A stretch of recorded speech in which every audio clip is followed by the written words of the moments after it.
전쟁이 일어나면 누가 가장 고통받을까요? 당연히 국민들이, 백성들이 고통을 받습니다. 그러니까 전쟁은 어쨌든 빨리 끝날 수 없죠. 피할 수 없다면 싸워야 되는데 싸웠으면 빨리 끝내는 게 최고입니다. 전쟁을 빨리 끝내는 가장 확실하고 빠른 방법이 뭘까요? 적군을 그냥 싸그리 그냥 핵폭탄 터뜨려서 다 죽이면 되나요? 네. 적의 지도자 하나만 죽이거나 사로잡으면 끝납니다. 아무리 잘 훈련된 군대라도 작전을 세우고 명령할 지휘관이 없으면 그 군대는 쓸모가 없습니다. 그만큼 뭐가 중요하다는 거예요? 지휘관의 능력이 중요하다는 것입니다. 아무리 강하게 잘 훈련된 군대라고 해도 또는 결집이 잘 되어 있는 공동체라고 해도 지도자가 없으면 무너질 수밖에 없습니다. 그래서 나라가 무너지거나 교회가 위기를 맞거나 가정이 흔들리는 경우에 가만히 뜯어보면 그 중심에는 항상 뭐가 있느냐? 바로 서지 못한 지도자가 있는 것을 보게 됩니다. 지도자가 바로 서지 못하면 문제가 발생할 수밖에 없는 것입니다. 오늘 말씀에서 비슷한 장면이 연출되고 있습니다. 바로 이스라엘의 도시 중 하나인 길르앗 야베스라는 곳입니다. 암몬 사람 나하스가 군대를 이끌고 길르앗 야베스로 나와서 진을 칩니다. 그러자 야베스 백성들이 그에게 우리 항복할 테니까 받아주세요 합니다. 내용 한번 보십시오. 박치는 맺자 이게 아니고 뭐예요? 우리와 언약하자 그리하면 우리가 너를 섬기리라. 말은 정당한데 뭐예요? 항복입니다. 항복. 섬기겠다잖아요. 그죠? 그러자 나하스가 어떻게 반응합니까? 2절에 암몬 사람 나하스가 그들에게 이르되 내가 너희 오른 눈을 다 빼야 너희와 언약하리라. 내가 온 이스라엘을 이같이 모욕하리라. 항복하면 받아줄 줄 알았는데 나하스는 길르앗 야베스 사람들뿐만 아니라 뭐예요? 전 이스라엘 남자들의 오른 눈을 다 빼버리겠다는 거예요.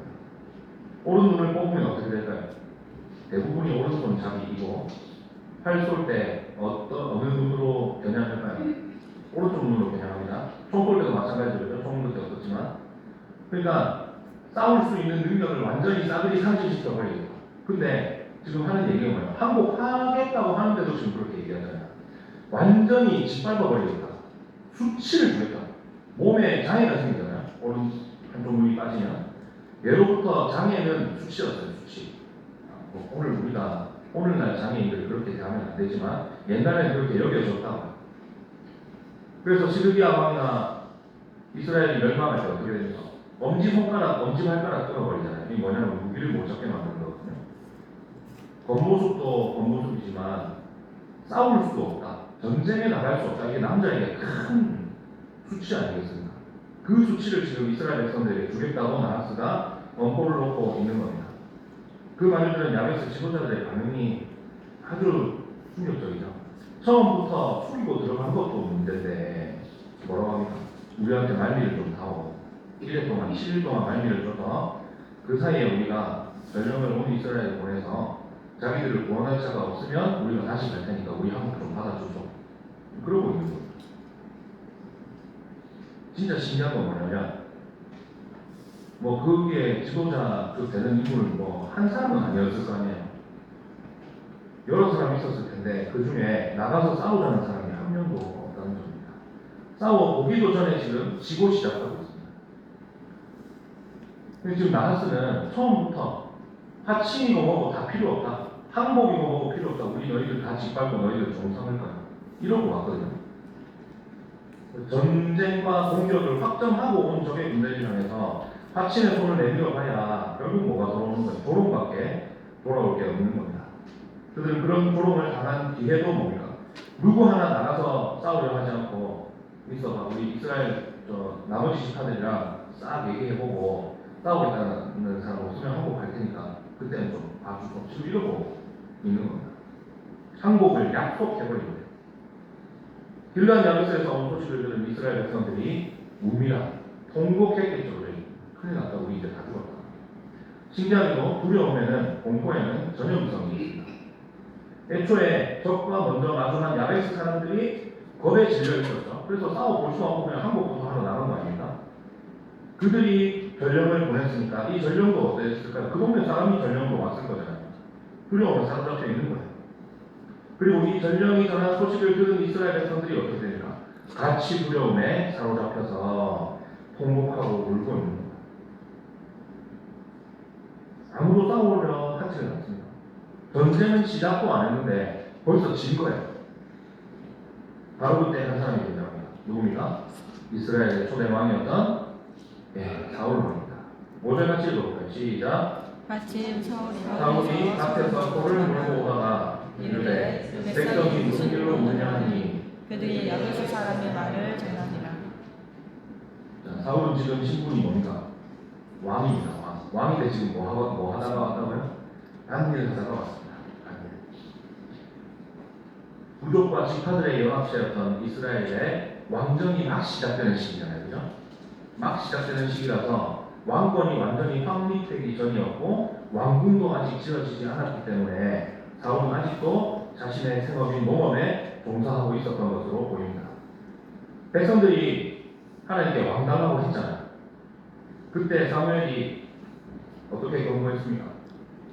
그래, 좋다. 하나님이 너에게 왕 주신다. 근데 그 왕이 너희 딸들을 데려다가 궁녀 삼고 너희 아들을 데려다가 종 삼고 군대 만들어가지고 끌고 나가서 전쟁터 나가고 군대 조직하고 노역시키고 세금 거두고 백성들을 종으로 삼을 거야. 이렇게 경고하지 않았습니까? 지금 사울이 그런 모습입니까? 아닙니까? 아닌 거예요. 사울이 그런 모습의 왕이 되기 전입니다. 지금 한마디로 사울이 지금 어떤 상태인가요? 아직 겸손한 마음을 가지고 백성들 틈바구니에 섞여서 그들과 같은 삶을 살고 있었던 그런 지도자였다라는 겁니다. 오늘 말씀은 하나님께서 세우신 왕이었던 사울이 겸손한 마음을 가지고 하나님께 순종했을 때 백성을 위협에서 구하는 멋진 왕이 되는 것을 보여주고 있습니다. 어떤 사람이 자기 백성을 위기에서 구해내는 좋은 왕이 될 수 있을까요? 오늘날로 확장시키면 어떤 지도자가 나라를 위기에서 건져내고 공동체를 지켜낼 수 있을까요? 말씀을 통해서 살펴보겠습니다. 첫 번째는 백성을 위해서 분노하는 사람입니다. 밭에서 돌아오다가 백성들이 우는 것을 본 사울이 그 이유를 묻죠. 그러자 이제 야베스에서 온 소식이 그의 귀에 들어갑니다. 그 소식을 들은 사울의 반응 6절 7절 읽어봅니다. 시작. 사울이 말을 들을 때에 하나님의 영에게 크게 감동되니 그의 누가 크게 일어나 한 저리의 소를 잡아 닭을 끄고 전령들의 손으로 그것을 이스라엘 모든 지역에 두루 보내어 이르되 누구든지 나와서 사울과 사무엘을 따르지 아니하면 그의 소들도 이와 같이 하리라 하였더니 여호와의 두려움이 백성에게 임하매 그들이 한 사람같이 나아오니라. 사울이 크게 노합니다. 자기 백성에게 노한 것이 아니라 자기 백성을 위해서 노합니다. 거룩한 분노라고 부릅니다. 이스라엘이 어떤 나라고 그 백성들이 어떤 백성들입니까? 하나님께서 택하시고 자기 백성 삼으신 나라와 백성들입니다. 그런 백성들을 향해서 나하스가 어떻게 협박을 했죠? 너희들 오른쪽 문 다 뽑아버릴 거야. 그렇게 해서 치욕을 주겠다고 하는 격국의 왕 나하스에게 사울이 경노했다. 라는 것입니다. 그래서 사울이 어떻게 합니까? 소를 잡아서 각을 듭니다. 쉽게 말해서 토막 쳤다는 거예요.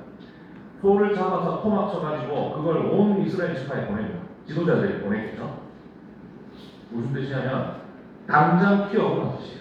당장 칼 들고 창 들고 모여라. 안 모이면 너희 가진 소를 전부 이렇게 다 토막 쳐버리는 거예요.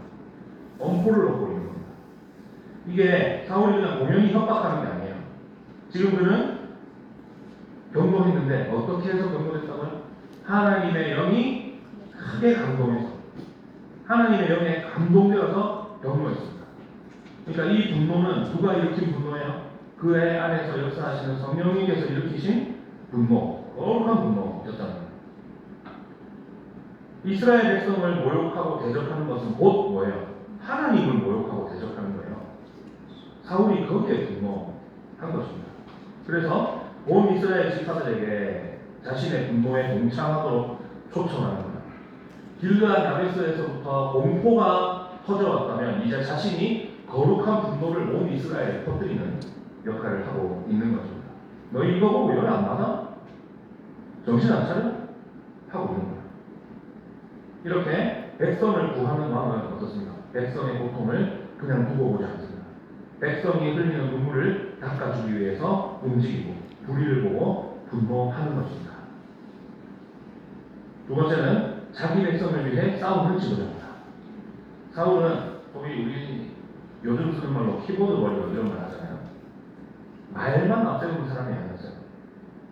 하나님께서 주신 거룩한 분노를 느끼고 어떻게 했습니까? 자리에서 벌떡 일어나서 행동으로 옮겼습니다. 소를 잡아서 각을 뜨고 이스라엘 전역에 보내서 군대를 조립합니다. 이미 군대 끌고 와서 이스라엘 땅을 완전히 쑥대밭으로 만들려고 하는 적 앞에서 악신은 소용이 없어요. 항복이고 불종입니다. 이때는 필요한 게 남은 게 이제 뭐예요? 싸움이 최고의 수단이지만 지금 남은 게 최고의 수단밖에 없어요. 항복해봤자 소용이 없어요. 나가서 싸워야 됩니다. 비겁한 평화가 전쟁보다 낫다 이런 말을 하는 사람들이 있는데 비겁한 평화 그 결과가 어떻게 됐을까요? 실제로 역사가 무엇을 보여줄까요? 영국 수상 네빌 챔버린이 히틀러랑 평화 조약을 맺었어요. 종이 쪼갈렸습니다. 2차 세계대전 터지고 2천만 명 죽었어요. 러시아 볼셰비크 혁명이 일어나고 공산화된 후에 2천만 명 죽었습니다. 공산당 혁명 당시보다 훨씬 많이 죽었어요. 중국은 8천만 명이 죽었습니다. 국공내전 때보다 훨씬 많이 죽었어요. 북한은 600만 명이 북한 안에서만 죽었습니다. 6.25 전쟁으로 몇 명 죽을게요? 100만 명 죽었어요. 전쟁보다 더 많이 죽었습니다. 비겁한 평화는 평화 아니에요. 전쟁보다 더 많이 죽고 더 이상한 결과를 가져옵니다. 사울은 싸워야 할 때를 알았어요. 만약에 이때 이스라엘이 항복했으면 어떻게 됐을까요? 눈 뽑으면 그냥 눈 뽑은 채 장애인으로라도 살 수 있으면 다행인데 그때 당시 의료 수준에 눈 뽑으면 어떻게 될까요? 죽어요. 생존율이 극히 떨어집니다. 다 죽이겠다는 소리예요, 한마디로. 항복하면 그렇게 되는 거예요. 싸워 죽는 사람보다 더 많이 죽는 겁니다. 사울은 싸워야 할 때를 알았고 지금이 바로 그때임을 깨닫는 겁니다. 그래서 백성들을 다 불러놓은 두려움에 사로잡혀 있는 이스라엘 백성들을 뭘로 결집시키냐면 분노로 결집시켜요. 야, 지금 너희들 겁에 질려가고 떨고 있을 때가 아니야. 열받아서 주먹이 울어야 돼. 다 나와. 백성들을 조립하고 여호와의 두려움이 백성에게 임하자. 그들이 어떻게 나왔다면 한 사람같이 나와서 군대를 조직합니다. 몇 명이 뭡니까? 전 이스라엘에서 30만 명, 유다 사람이 3만 명.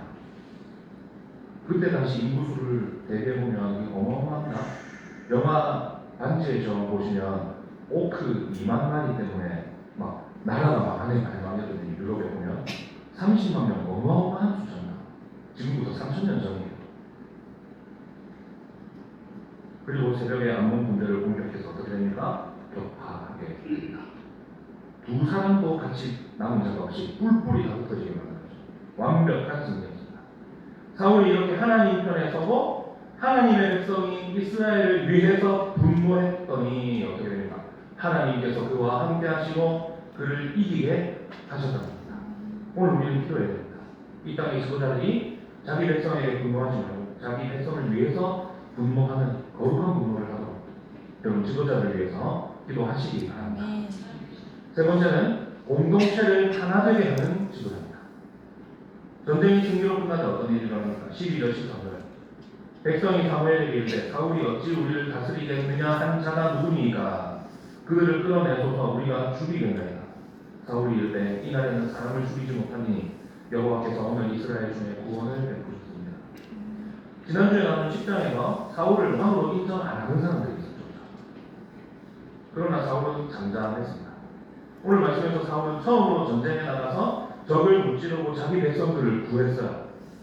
여러분 영화나 드라마나 이런 데서 왕이 자기 백성 구출하는 장면 보면 여러분 전율이 돋지 않습니까? 소름 끼치지 않습니까? 그런 그 장면을 지금 사울이 연출한 거예요. 자기 백성들 구하는 멋진 왕. 사람들 인기 끌기 얼마나 좋아요. 여느 왕이었다면 어떻게 했겠습니까?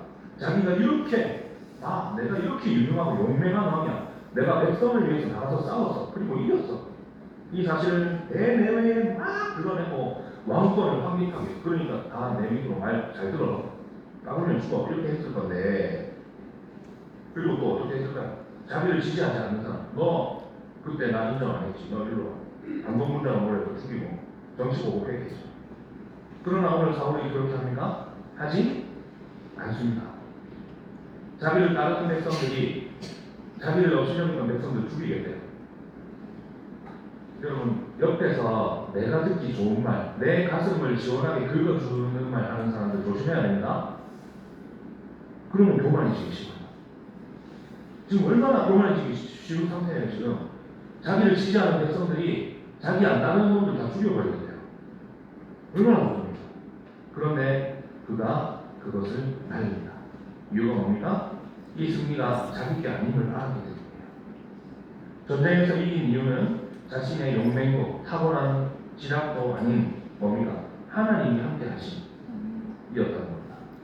애초에 승리의 공이 자기에게 있지 않고 자기를 왕으로 세우신 이가 하나님이시니까 사람이 자기를 따르지 않아서도 보복하지 않았습니다. 오늘 말린 사람이 사무엘이 아니고 누구예요? 사무엘에게 가서 안 따르는 놈들 다 잡아다 죽일게요 하니까 누가 말립니까?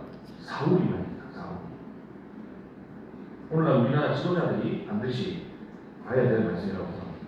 정권이 바뀔 때마다 고발하고 감옥에 넣고 정치 보복을 일삼는 작태가 언제쯤 멈출까? 여러분 권력은 내 것이 아닙니다. 모든 주권은 누구에게서 나왔어요? 하나님에게서 나오는 거예요. 그런 하나님의 주권이 자유민주주의 국가인 우리나라에서는 어떻게 표현되냐면 헌법상의 주권자인 국민이 투표하는 방식으로 지도자에게 위임된 거, 지도자가 아니에요. 그 사람에게 위임된 거, 맡겨진 거예요. 그리고 그 아무리 나를 지지하는 사람이 반대하는 사람보다 압도적으로 많아도 다 뭡니까? 내가 보듬고 가야 할 내 백성, 내 나라 국민이라는 것입니다. 우리가 이 땅의 지도자들, 위정자들을 위해서 기도해야 되는 이유가 바로 거기에 있어요. 아무리 서로 당을 다른 정책을 가지고 싸우고 하더라도 한 가지 잊어서는 안 되는 게 뭐예요? 우리가 다 한 나라에 속한 국민들이라는 사실입니다. 오늘 사울 말씀에서 사울 왕들이 보여준 대로 이 땅의 지도자들이 서로 보복하고 싸우는 것을 멈추고 공동체를 하나 되게 하는 지도자들이 되도록 기도하시길 축복합니다. 이렇게 사울은 자기를 멸시하던 백성들을 용서하고 온 이스라엘을 하나 되게 만드는데 성공합니다. 그가 겸손했을 때, 아직 하나님과 동행하며 순종했을 때 하나님은 사울을 사용하셔서 이스라엘을 구원하시고 백성을 하나 되게 만드셨습니다. 이처럼 하나님 앞에 겸손하고 자기 백성을 위해 분노하고 자기 백성을 위해서 싸우고 공동체를 하나 되게 한 사울 왕의 모습은 더 위대한 왕이신 예수 그리스도를 알아보게 만드는 그림자가 되었습니다. 진정한 왕, 유일하게 참으로 위대하신 왕이신 예수 그리스도를 떠올리게 만드는 모습입니다. 우리 주님이 우리의 왕으로서 어떻게 행하셨습니까? 하나님의 이름을 위해서 거룩한 분노를 품으셨습니다. 십자가에서 우리를 위해 사망 권세와 싸우셨습니다. 유대인과 이방인, 자유인과 종교 사이의 막힌 담을 자기 육체로 헐어버리시고 하나 되게 만드셨습니다.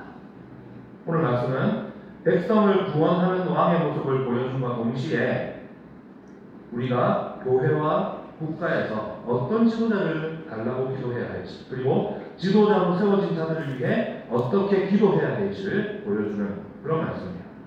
자기 백성을 위해 분노하고 자기 백성을 위해 싸우고 자기 백성들을 하나 되게 하는 지도자가 되도록 이 땅의 위정자들을 위해 기도하시고 성도들의 마음을 하나 되게 하는 교회 담임 목사가 당회가 되도록 기도하시기 바랍니다.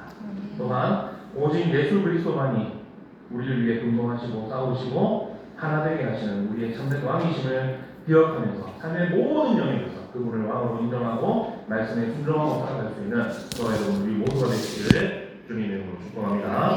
기도하겠습니다.